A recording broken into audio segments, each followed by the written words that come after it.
attitude that was right for the country. That they threw out.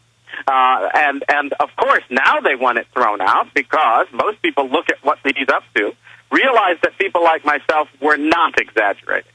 You had a lot of people who said, oh, that's just extremism. You're exaggerating. No, he's not like that. His speeches are so moderate. But that's because, as we're discovering, the man is a pathological liar. I'm sorry. He lies, and he has studied at it. He is skillful at it. He is a shrewd actor, as it were, that turns his whole person and delivery into the lie. But nonetheless, it does not correspond with the truth. That's what I was going to say is, you live in Illinois, you knew him, and I respect you. I interviewed you for D Magazine back in the mid-90s, interviewed you again on radio many years ago. I respected you and thought that you were right. I just thought, well, Keyes doesn't usually have any rhetoric, but man, is Obama this bad? I mean, I wasn't for Obama, but I remember the speeches you gave and the warnings, and now it's all true. And that's what's concerning me. This is one of the problems I guess I have in life. I'm dealing with issues right now, whether it's the health care issue, the eligibility issue. People always try to pretend that there's some motive involved. I just try to look at things and call them as I see them. Based on the knowledge and experience that I've had, I try to clearly share with people conclusions that I think make sense. And that's what I tried to do in that case. And the facts were clear. And therefore, I feel that if you're a public person, you have an obligation to share that true understanding as best you can with the people that you're talking to. Well, since you gave those speeches and talked about him wanting to force abort babies, it's now been confirmed. Let's go over. You know this gentleman. You know who the president really is and who his controllers are. So let us in to your expertise on the other side. Ambassador Keyes is our guest. The Genesis Communications Radio Network proudly presents The Alex Jones Show, because there's a war on for your mind. Loyalty to liberty.blogspot.com. Ambassador Keyes, are there any other sites or books or materials? What's some of your latest work? The WorldNet Daily articles? For people that want to... The major outlets for what I write these days, the most important one is Loyal to Liberty. That's Loyal to Liberty, LOYALTOLIBERTY. You can also reach it, by the way, just by typing in AlanKeyes.com, ALANKEYES.com. It goes to the same place because that's now become my major vehicle for sharing on a regular basis thoughts and writings of various lengths. With people. I'm also serializing what I hope will become a couple of books that periodically I'm putting chapters up on the blog there for people to look at, and so forth. I also am writing for WorldNet Daily, and I'm heavily involved in the work of America's Independent Party, which has a website, AIP News, AIPNEWS, AIPnews.com, which is essentially an effort both to sign up people for a political effort where we're standing on common principles from the get-go, and everybody commits to those things so that we're not going to be throwing them aside in order to just achieve office at any price. But it also corresponds to my view that in today's world, if we want to take America back, the people must become the media. We must use the tools that are available so we're no longer relying on the corporate bought and paid for media outlets that now are working for some of these big business enterprises that are essentially the fellow travelers of the Obama socialists. And that more and more is happening, so they're openly saying with the hate crimes law and the cyberbullying that if something hurts someone's feelings, you're going to be federally charged. That's actually in the bills. I couldn't believe it. And especially the cyberbullying. So they're certainly coming after our free speech. They're not only saying it's socialism is racist, which is incredible race baiting in my opinion. And as you said, cold-bloodedly using it to drive a wedge. But they're now calling for the arrest of people that put up Obama posters on light poles, but Obama was in the Washington Post telling his supporters to put up his hope sign on stop signs, which is illegal. So just the level of hypocrisy.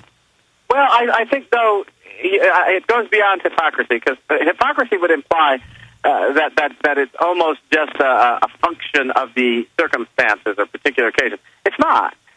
This is the strategy. whereby you dehumanize, demoralize, and destroy any opposition. You build up your own camp so that they become have the exclusive access, really, to public opinion. And then you try to mobilize the force of law and law enforcement and the state, eventually including, of course, arresting and trying people and throwing them into jail or camp because they are dissenting from your policy. That's something that was systematically characteristic of these socialist regimes of the right and left, whether it's the Nazi regime or the old Soviet regime. These socialist regimes, all of them took this approach to politics. And, of course, they also adopted the famous Rahm Emanuel repeated dictum that you want to take advantage of a good crisis, right? And advance your agenda using it. And that, of course, includes manufacturing it if you don't have one. So that if you don't have a good crisis, you make one up, you cause one. I think that's one of the reasons why he's so irresponsible about spending. He actually wants to push us deeper and deeper into a critical and desperate economic situation that will justify consolidating more and more power in the hands of the government that he controls. That's a standard practice.